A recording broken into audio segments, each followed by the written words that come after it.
अब हम ऋतुओं के बारे में पढ़ेंगे। भारत की 4 ऋतुएं हैं।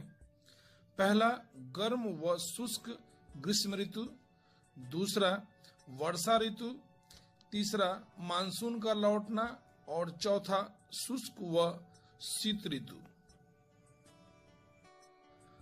भारत में मुख्य रूप से 2 ऋतुओं के बारे में अधिक जानना है। पहला ग्रीष्म ऋतु, दूसरा शीत ऋतु। ग्रीष्म ऋतु अर्थात दिन लंबे तथा रातें छोटी, शीत ऋतु अर्थात रातें लंबी तथा दिन छोटे। वर्षा देखेंगे तो भारत में वर्षा ग्रीष्म ऋतु के आते ही आ जाती है, जो हम आगे जानेंगे। ऋतु को जानने के लिए पृथ्वी का दैनिक और वार्षिक गति का ज्ञान होना अत्यंत आवश्यक है। 21 मार्च को सूर्य की किरणें भूमध्य रेखा पर सीधी पड़ती हैं। इस समय दोनों गोलार्धों में दिन और रात बराबर होते हैं। 21 मार्च के बाद सूर्य की किरणें उत्तर की ओर सरकने लगती हैं, जिससे पृथ्वी का उत्तरी गोलार्ध सूर्य के सामने आ जाता है, जिससे उत्तरी गोलार्ध में दिन लंबी तथा रातें छोटी हो जाती हैं। 21 जून को सूर्य की किरणें कर्क रेखा पर सीधी चमकती हैं, जिससे उत्तरी गोलार्ध में दिन लंबा होने से ग्रीष्म ऋतु प्रारंभ हो जाता है। 21 जून के बाद सूर्य की किरणें दक्षिण की तरफ जाने लगती हैं तथा 23 सितंबर को सूर्य की किरण पुनः भूमध्य रेखा पर सीधी चमकती है। इस बीच उत्तरी गोलार्ध में दिन की लंबाई पहले की तुलना में छोटी होती चली जाती है और 23 सितंबर को पुनः दोनों गोलार्धों में दिन और रात की लंबाई एक समान हो जाती है। इसी समय भारत में वर्षा ऋतु होती है। 23 सितंबर के बाद सूर्य की किरणें दक्षिणायन होती रहती हैं और अब दक्षिणी गोलार्ध सूर्य के सम्मुख रहता है और सूर्य की किरणें मकर रेखा पर सीधी पड़ती हैं, तो उत्तरी गोलार्ध में तिरछी, जिससे उत्तरी गोलार्ध में रातें लंबी तथा दिन छोटे होते हैं। इस समय ही भारत से मानसून लौटता है।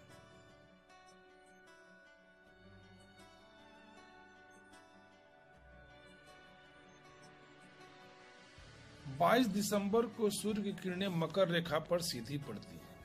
इस समय उत्तरी गोलार्ध में रातें लंबी होती हैं। 22 दिसंबर से लेकर 21 मार्च तक रातें लंबी तथा दिन छोटे होते हैं। परिणाम स्वरूप भारत में शीत ऋतु रहता है। 21 जून से 22 दिसंबर की अवस्था को दक्षिणायन के नाम से जानते हैं, जबकि 22 दिसंबर से लेकर 21 जून की अवस्था को उत्तरायण के नाम से जानते हैं। अब हम भारत के ग्रीष्म ऋतु के बारे में जानेंगे। भारत में ग्रीष्म ऋतु मार्च के प्रारंभ से लेकर लगभग जून तक रहता है। इस समय भारत के मध्य भाग का सामान्य तापमान 32 डिग्री सेल्सियस तथा सबसे अधिक तापमान 40 डिग्री सेल्सियस रहता है, जबकि भारत के पश्चिम का तापमान 48 डिग्री सेल्सियस तक पहुंच जाता है। भारत का उत्तरी मैदान का तापमान दक्षिण भारत के तापमान से अधिक रहता है, कि भारत के निचले भाग पर ताप अधिक होने से सागरीय हवाएं यहां प्रवेश करती हैं। सागरीय हवाएं सम होने के कारण भारत के दक्षिणी भाग का तापमान अधिक नहीं होकर 30 डिग्री सेल्सियस से लेकर 32 डिग्री सेल्सियस के मध्य रहता है। भारत के पठारी तथा पहाड़ी क्षेत्रों का तापमान ऊंचाई के कारण कम रहता है। आंतरिक भागों में तापमान सदैव अधिक रहता है। गर्मी में उत्तर भारत में लू का प्रभाव रहता है। उत्तर भारत की लू एक कठोर, धूल भरी, गर्म तथा शुष्क वायु है, जो पश्चिम से पूर्व भारत के उत्तरी मैदानी क्षेत्रों पर प्रवाहित होती है। यहाँ पर लू मुख्य रूप से मई तथा जून के महीने में चलती है। इसका तापमान बहुत अधिक होता है, जिससे इसके चलने से यह तापमान को और बढ़ा देती है। यह आर्द्रता को कम करती है तथा तापमान को बढ़ाने के कारण यह फसलों को भी प्रभावित करती है। मई तथा जून में मानसून के आगमन से लू समाप्त हो जाती है। शुष्क हवाएं पश्चिम से पूर्व चलती हैं, तो गर्म व आर्द्र हवाएं बंगाल की खाड़ी से चलती हैं, जो छोटा नागपुर के पठार के पास टकराती हैं, जिसके परिणाम स्वरूप वहां बादल गरजते हैं तथा बिजलियां चमकती हैं। यह हवाएं तूफान के साथ आती हैं और पश्चिम बंगाल तथा असम में खूब वर्षा करती हैं। बंगाल के खाड़ी से आने वाली इस हवा को हम काल बैसाखी के नाम से जानते हैं, अर्थात जो हवा बैसाख के महीने में चलती है, जिससे असम, पश्चिम बंगाल तथा उड़ीसा में खूब वर्षा होती है। यह वर्षा पश्चिम बंगाल तथा उड़ीसा में चावल के उत्पादन तथा असम में यह चाय के उत्पादन के लिए अति उत्तम मानी जाती है। इस समय केरल तथा कर्नाटक के तटीय भागों पर भी वर्षा होती है, जिसे हम मानसून का आगमन कहते हैं। यह वर्षा आम, चाय और कॉफी के लिए उपयुक्त होती है, जिसे हम आम्र वृष्टि के नाम से जानते हैं। आम को पकने में यह सहायक होती है। कर्नाटक में हम इसे कॉफी वृष्टि के नाम से भी जानते हैं, क्योंकि यह वर्षा कॉफी के उत्पादन के लिए अति उत्तम मानी जाती हैं, अति सहायक होती हैं। अब हम लोग देखेंगे कि जब उत्तरी गोलार्ध में ग्रीष्म ऋतु होती है तो दक्षिणी गोलार्ध में शीत ऋतु, जिससे दक्षिणी गोलार्ध में तापमान कम तथा वायु भार अधिक रहता है। हवाएं उच्च भार से निम्न भार की तरफ चलती हैं, अर्थात दक्षिणी गोलार्ध से उत्तरी गोलार्ध की तरफ। हवाएं दक्षिणी गोलार्ध में दक्षिण पूर्व से उत्तर पश्चिम की तरफ बहती हैं, तो भूमध्य रेखा को पार करते ही ये हवाएं दक्षिण पश्चिम से उत्तर पूर्व की ओर चलने लगती हैं। हिंद महासागर में प्रवेश करते ही ये हवाएं दो भागों में बढ़ जाती हैं, एक अरब सागर तो दूसरा बंगाल की खाड़ी की तरफ बढ़ जाती है। अरब सागर की शाखाएं पुनः तीन भागों में बढ़ती हैं। पहली शाखा पश्चिमी घाट की तरफ। पश्चिमी घाट सागरीय तट के समानांतर है। जब हवाएं पश्चिमी घाट की पहाड़ियों पर चढ़ती हैं तो ऊंचाई के साथ तापमान कम होता है, जिससे ऊपर जाकर ये आर्द्र हवाएं बादलों का निर्माण करती हैं। पश्चिमी घाट के पश्चिम की तरफ खूब वर्षा करती है, पर जब यह आर्द्र हवाएं इसे पार कर जाती है तो वह वर्षा नहीं करती, जिससे हम वृष्टि छाया प्रदेश के नाम से जानते हैं। और इस तरह पश्चिमी घाट के पश्चिम की तरफ वर्षा होती है, जबकि उसका पूर्वी क्षेत्र शुष्क रहता है। जैसे पश्चिमी घाट का महाबलेश्वर पर 675 सेंटीमीटर वर्षा होती है, वहीं उसके पश्चिम की तरफ पुणे क्षेत्र, जो कि वृष्टि छाया प्रदेश के अंतर्गत है, वहां वर्षा मात्र 70 सेंटीमीटर या उससे भी कम होती है। वर्षा को मापते कैसे हैं? तो यह एक यंत्र है जिसे हम लोग रेन गेज के नाम से जानते हैं, जिसे हम लोग वर्षा को मापते हैं। जब वर्षा होती है तो इसका मुंह खुल जाता है और वर्षा एकत्र होती है, जिसकी सहायता से मापते हैं कि कितनी वर्षा हुई है। अरब सागर की दूसरी शाखा मुंबई के तटीय क्षेत्र की तरफ प्रवाहित होती है, जो नर्मदा और ताप्ती नदी की घाटियों में बहती है, जिससे भारत के मध्य भाग पर वर्षा होती है। छोटा नागपुर पठार का पश्चिमी भाग लगभग 15 सेंटीमीटर वर्षा इसी शाखा से प्राप्त करती है। फिर यह गंगा के मैदानी भागों में प्रवेश कर बंगाल की खाड़ी से आने वाली हवाओं से मिल जाती है। तीसरी शाखा पश्चिम में सौराष्ट्र, कच्छ तथा पश्चिमी राजस्थान से होते हुए अरावली को पार कर जाती है। यहाँ वर्षा बहुत कम होती है क्योंकि अरावली इस शाखा के समानांतर रहती है।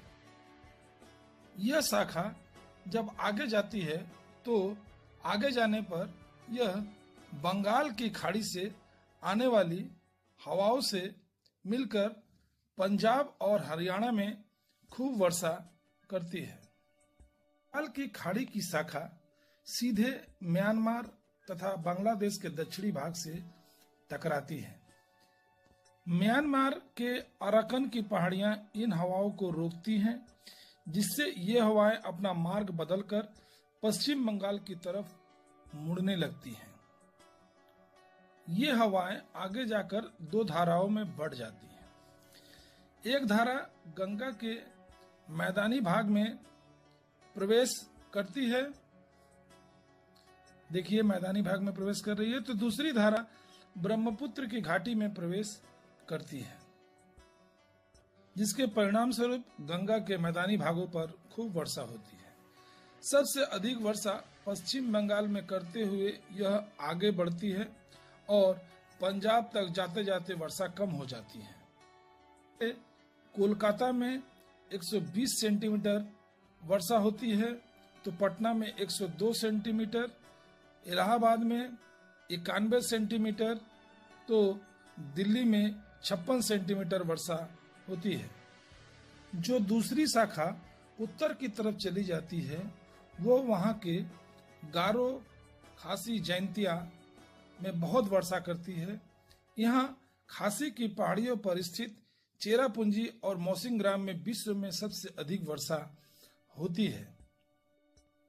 इस तरह से हम लोग यह जाने कि दक्षिण पश्चिम मानसून की अत्यधिक वर्षा का मुख्य कारण पर्वतों की ऊंचाई है। अर्थात पर्वत ऊंचा होगा तो वो आने वाली आर्द्र हवाओं को रोकेगा।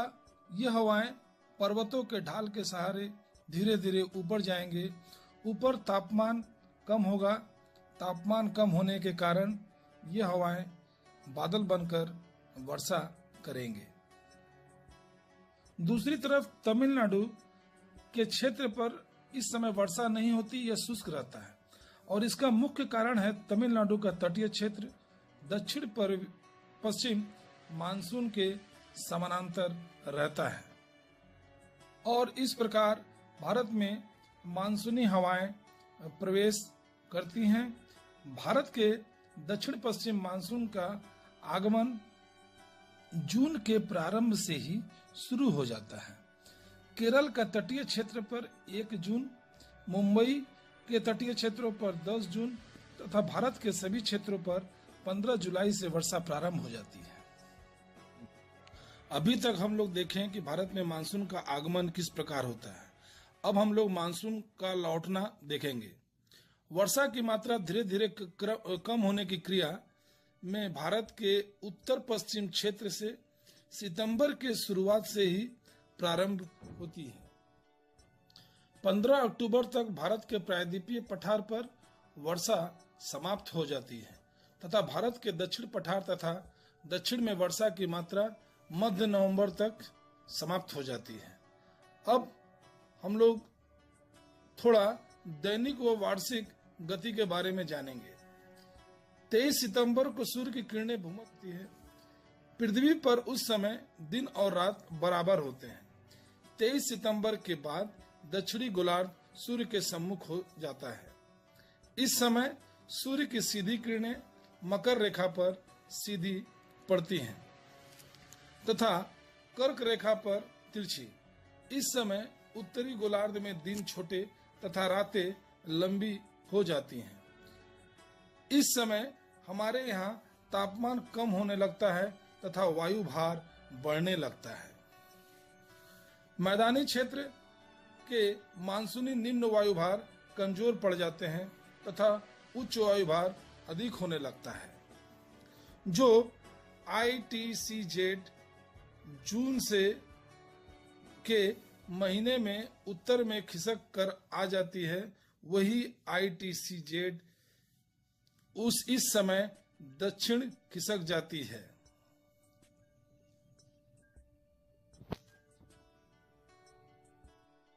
जिसके प्रभाव से हिंद महासागर पर अधिक ताप के कारण निम्न दाब की सृष्टि होती है, जिससे दक्षिण पश्चिम मानसून अब लौटने लगती है। यह समय वर्षा ऋतु तथा शीत ऋतु के मध्य का शरद ऋतु है तथा हवाओं के इस प्रकार मार्ग बदलने की लौटने की क्रिया को ही हम मानसून को लौटने के नाम से जानते हैं। इस शरद ऋतु में आकाश साफ रहता है, रात को तापमान कम हो जाता है तथा दिन थोड़ा आर्द्र ही रहता है, जिससे इस समय का मौसम पूर्ण रूप से सुहावना हो जाता है। गर्मी थोड़ी बहुत पड़ती है, लेकिन ठंडक महसूस होना प्रारंभ हो जाता है। इस समय पश्चिम बंगाल के दक्षिण में स्थित अंडमान के निकट एक चक्रवात उत्पन्न होती है, जो कि 12 डिग्री उत्तरी अक्षांश से 17 डिग्री उत्तरी अक्षांश के मध्य होती है, जो पश्चिम तथा उत्तर पूर्व की तरफ बहने लगती है। इससे तमिलनाडु तथा उड़ीसा के तटीय क्षेत्रों पर वर्षा होती है। यह हवाएं तूफान का भी रूप लेती है, जो कि उष्णता की गिरावट की वजह से होता है, अर्थात यहाँ निम्न दाब के फलस्वरूप आसपास के स्थानीय उच्च भार की हवा इस ओर आने लगती है। यह भारत के पूर्वी तटीय क्षेत्रों पर तूफान लाकर अपार जनधन की हानि करती है। ये हवाएं तमिलनाडु, आंध्र प्रदेश, उड़ीसा तथा पश्चिम बंगाल में खूब वर्षा करती है। यह पुनः घूम जाती है और घूमते हुए उत्तर पूर्व दिशा की ओर जाती है, जिसके कुछ भाग भारत के दक्षिण में 15 डिग्री उत्तरी अक्षांश के निकट दक्षिणी पठार को पार कर अरब सागर की ओर चलती है, जिससे अरब सागर में भी तूफान की सृष्टि होती है। अक्टूबर में अरब सागर का तूफान 12 डिग्री उत्तरी अक्षांश से 17 डिग्री उत्तरी अक्षांश के मध्य उत्पन्न होती है तथा नवंबर में 8 डिग्री उत्तरी अक्षांश से 13 डिग्री उत्तरी अक्षांश के मध्य उत्पन्न होती है। इसका लगभग 25% भाग उत्तर की ओर मुड़कर महाराष्ट्र तथा गुजरात की ओर चली जाती है।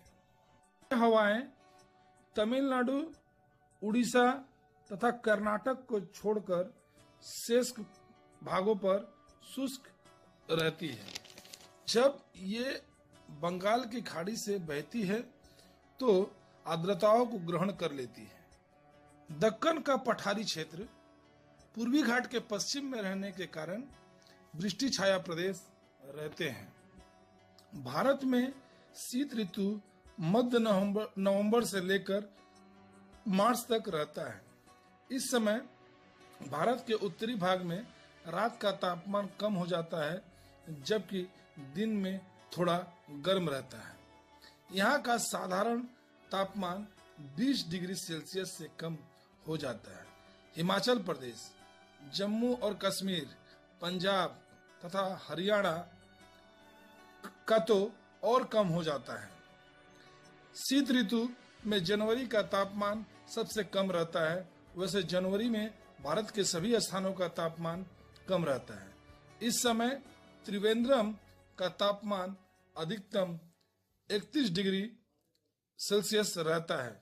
कालीकट में 26 डिग्री सेल्सियस, चेन्नई में 24 डिग्री सेल्सियस, उत्तर में वाराणसी में 16 डिग्री सेल्सियस, जम्मू में 10 डिग्री सेल्सियस, अर्थात भारत के दक्षिण से उत्तर जाने पर तापमान कम होता चला जाता है। कश्मीर के द्रास का तापमान -45 डिग्री सेल्सियस हो जाता है, जो कि भारत का सबसे ठंडा स्थान है।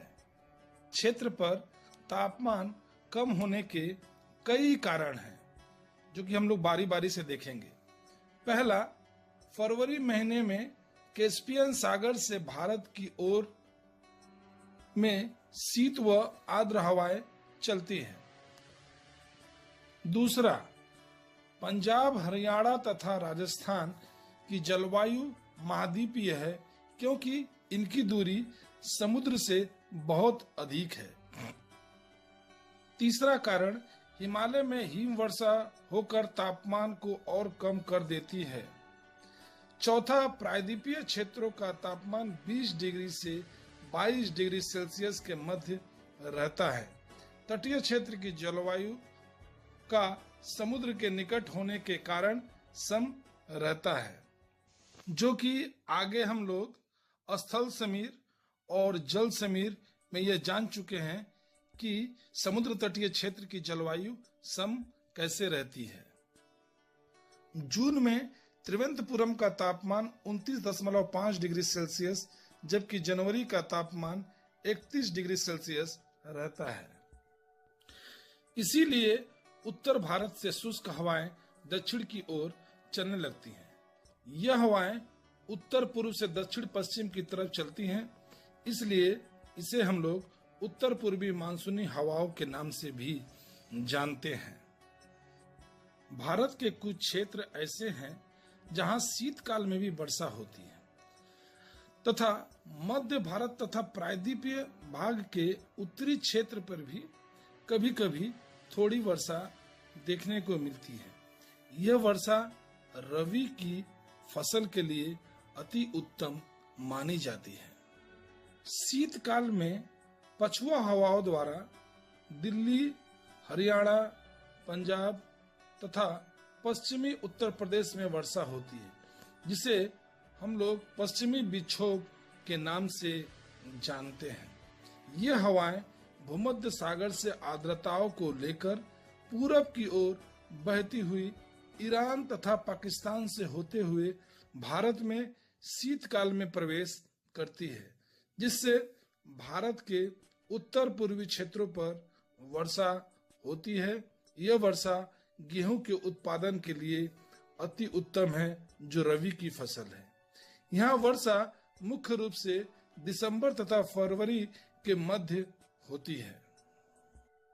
इसी समय भारत के उत्तर पूर्वी क्षेत्रों पर भी वर्षा होती है। अरुणाचल प्रदेश, असम पर भी 25 से 50 मिलीमीटर वर्षा होती है। अक्टूबर तथा नवंबर के महीने में उत्तर पूर्वी मानसून बंगाल की खाड़ी से गुजरती है, जिससे तमिलनाडु तथा आंध्र प्रदेश के तटीय क्षेत्रों पर खूब वर्षा होती है। तमिलनाडु में 3 प्रकार से वर्षा होती है, और वो 3 प्रकार हैं: दक्षिण पश्चिम मानसून हवाओं द्वारा, भारत का लौटता हुआ मानसून के कारण तथा उत्तर पूर्वी मानसूनी हवाओं द्वारा। इसी तरह पंजाब में भी 3 प्रकार से वर्षा होती है: अरब सागरीय शाखा द्वारा तथा बंगाल की खाड़ी की शाखा द्वारा, जिसे हम पश्चिमी विक्षोभ कहते हैं।